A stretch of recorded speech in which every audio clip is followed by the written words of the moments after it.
What does it take to build a community? Where do we start? And who are the people who make it all possible? It starts with a vision. A vision to create a warm and welcoming space to nurture minds and souls. A vision for students to grow in their Judaism. A vision to build a community centered around a school. Over the past 8 decades, many individuals have laid the foundations of the community we see today, guiding Berman Hebrew Academy into its next chapter. As we celebrate our 80th anniversary, we are honored to recognize the inspired commitment of Denny and Debra Berman, who have helped write so many chapters of our community's story.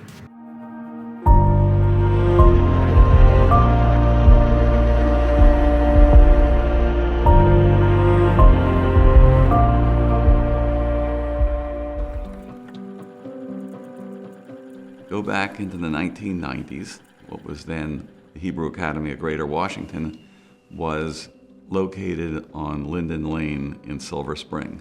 The school was looking for another location. Somebody found out that this building, which had been vacant for 14 years, this building was the Perry High School.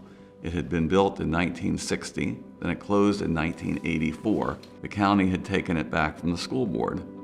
And I showed up with a number of people from the school. As soon as the person from the county opened the doors to the school, most of the building was dripping. It was filled with water. It was a mess everywhere. However, the bones of the school were good. I saw the potential of what the school could be. Within a couple of weeks, we made a deal with the county. I had a vision for the design work, had an architect get me a building permit, and from then, the rest is history. I took a year off my work and was here every day. Converting a school into a school, especially a Jewish school like this, was harder than I thought.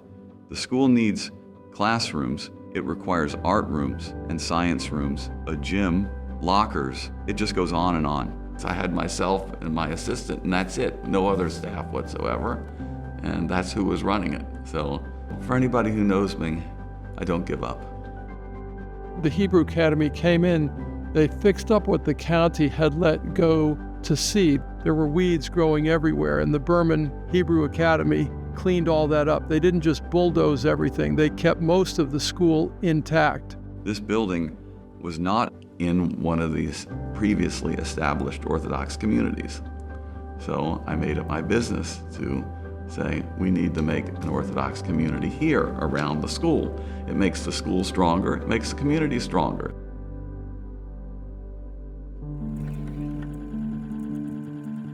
My dad's vision was to create a thriving community where Orthodox Jews had a place to be comfortably, had a great academic, secular, and Judaics. Denny had this vision. It can be, let's have a mikveh, let's have an eruv, let's have a shul, let's have a rabbi. And I was very blessed to be part of that vision. Here in Aspen Hill, you had this unique opportunity where you had a strong day school, but a small and ready-to-grow community. Denny has really been persistent in his vision, specifically with Aspen Hill, to broaden that community. And he held on for many years, and here we are. The community has grown exponentially. We contribute primarily by hosting weekly Shabbat Minyan, and it's been another outlet for people to be able to come to the school and pray where they feel invited and comfortable. It's such a blessing to be able to work together to create a place where the children know that this is both their school and their shul. I remember Denny saying to me, all the conditions are ripe. The housing market is ripe. You just need to come, plant a flag, and bring the people. And he was right. It takes a community to make a community, and this school is so much greater than parents and grandparents. It's about everyone in this school who put Jewish values first and their Judaism first. What we were a great part of is making the framework for all this to come about, but the results are due to everyone else.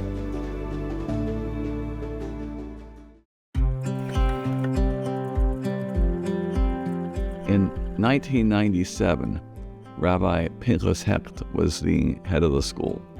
He says, the thing I need the most is something to change the attitude. What would change that would be a kollel of Israelis who have been in the army but who take their Torah studies seriously. We visited a similar program in Cleveland, along with Jacob and Julie Shaw and Diana and Michael Epstein. Liked it and subsidized it for 3 years, and it was great. It changed the attitude. That was for the 1998-1999 school year. In 2003, the kollel people had arranged a mission to Israel, which was going to be a small mission. It was going to be about 20-some kids, despite the second Iraq war. When the school decided to cancel the trip last minute, we uncanceled the trip, and we were so happy that the parents of the trip allowed their kids to come with us. That summer, we hosted kollel members in Jerusalem, where someone made a joke about taking the whole high school on a trip. And I said, that's a great idea. And they said, you serious? I said, I was serious, and went back to the head of school at that time and suggested it. And in November 2003, we did just that. The trip was so successful that it became a tradition, with our 7th trip completed in November 2022. The mission to Israel is a highlight for me. I get to take, every 4 years, almost 200 students to Israel to show them the beauty of Israel. And that's actually the most beautiful thing for us to experience.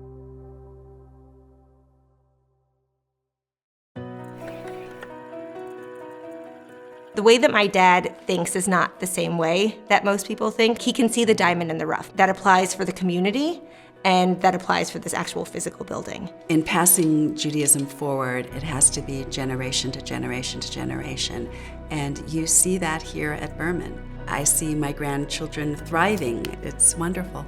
My favorite thing to do with Papa is hang out with him and see him, because I just like seeing him and it makes me feel good. My favorite thing to do with Grandma is play cards, because it's just fun. Papa taught me how to be really good at math. I get big presents from Grandma. My favorite thing about Papa is he is cool. Favorite thing about Grandma is she plays card games with me.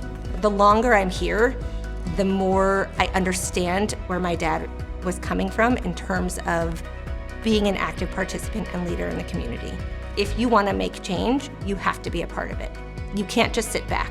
And to be able to come to a building which is these children's home all the time. They have a whole community around them, and that this is a safe place for them to thrive, to be, to grow here at Berman. Everybody has assets. Assets can be what your skills are and what your knowledge are.